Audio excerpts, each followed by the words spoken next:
In 1601, in Prague, the greatest astronomer of his age died. On his desk, they found 21 years of observations, thousands of pages of numbers that would transform physics forever. His sister had spent more nights beside the telescope than anyone else. Her name appears on none of those pages. This was not an archivist's mistake. It was policy. Today, we are talking about the woman history erased and the data she left behind anyway. Denmark, 1556. In the aristocratic Brahe family, the 10th child is born, a girl. They will name her Sophia. Her future is written from her very first breath. A good marriage, children, household duties.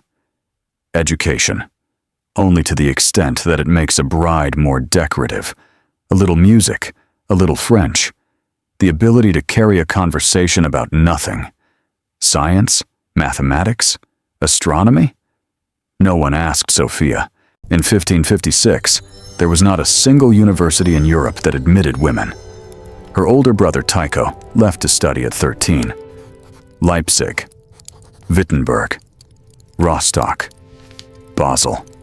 The greatest minds in Europe at his service. Sophia stayed home and decided to educate herself. No teachers, no university, no permission. First, Latin, the language of science in her era. Then, alchemy. Then, astrology and medicine. She read everything she could obtain, translated Arabic treatises, Greek authors, modern natural philosophers. She did not simply read. She experimented. The neighbors probably thought the young lady was a little strange. Sophia did not mind. In 1576, King Frederick II of Denmark gifted Tycho the island of Hven and the funds to build the greatest observatory the world had ever known. Tycho named it Uraniborg, the castle of Urania, muse of astronomy. And he invited his sister, officially, as a guest. In reality, to work. Sophia was 20 years old, and for the first time, the star-filled sky opened before her in all its vastness.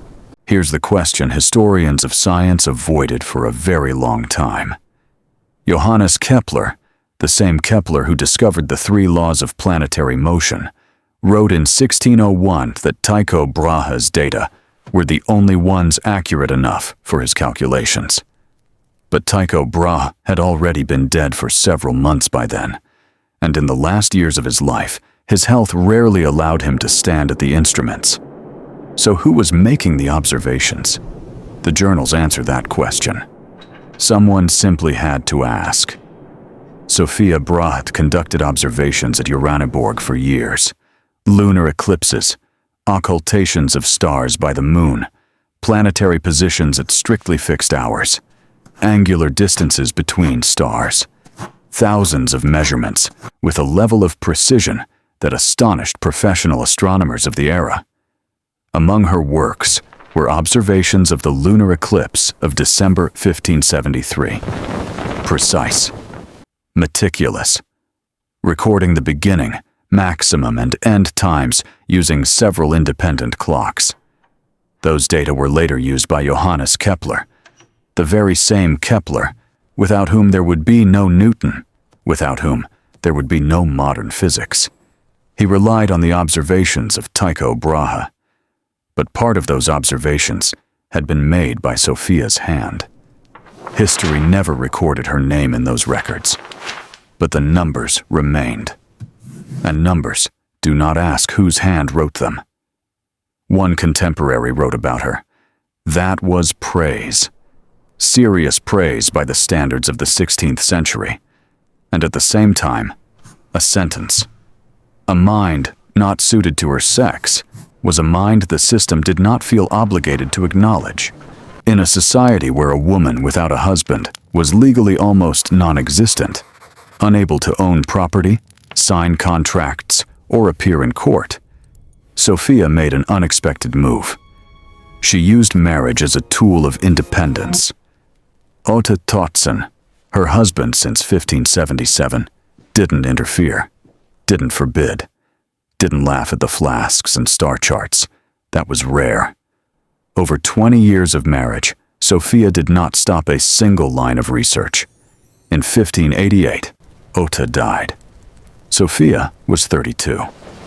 In 16th century Denmark, a widow was the only category of woman legally allowed to conduct business and manage property independently.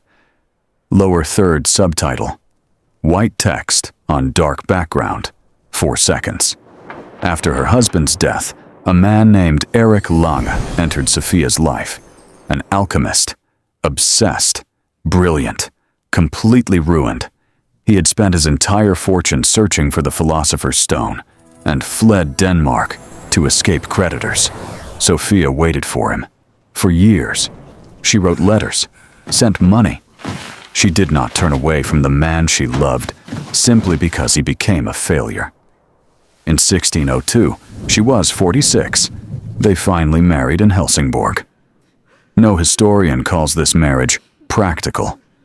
But all of them admit one thing. It was her choice, at 46. For love, without pressure. In an era when a woman without a husband was considered a tragedy, Sophie Brahe allowed herself to wait for the right person. And she did. Sophia began the greatest work of her life at 45, after her brother's death. The average life expectancy in 16th century Denmark was around 40 years. She was only beginning. After Tycho Brahe died in 1601, Sophie Brahe was 45 years old.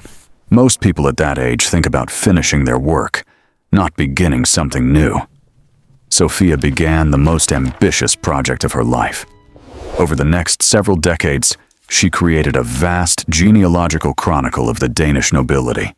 Not a list of names, not a table of dates. A historical investigation, thousands of pages, 7 centuries of aristocracy, complete with source citations, cross-references, and author's commentary. This was the work of a historian, an archivist, a scholar, without a degree, without a title, without an institution. Only a desk, candlelight, and 30 years of labor. A woman who was never officially allowed to study created a historical monument that outlived her by 400 years. A geometric summer garden, rare plants from Germany, the Netherlands, and Italy. Sophia bends toward a stem, writing observations. Alongside the chronicle, she created one of the finest botanical gardens in Scandinavia of her era, classifying plants, studying their properties, and using them in alchemical and medical experiments. For her, gardening was science, not a hobby. Imagine this. You are an archivist in the year 1900. You are holding the journals of Uraniborg in your hands. One handwriting across hundreds of pages. A woman's handwriting. The observations are dated to a period when Tycho rarely even left the house. On the cover, it says, Observations of Tycho Brahe. What do? 1 second of silence.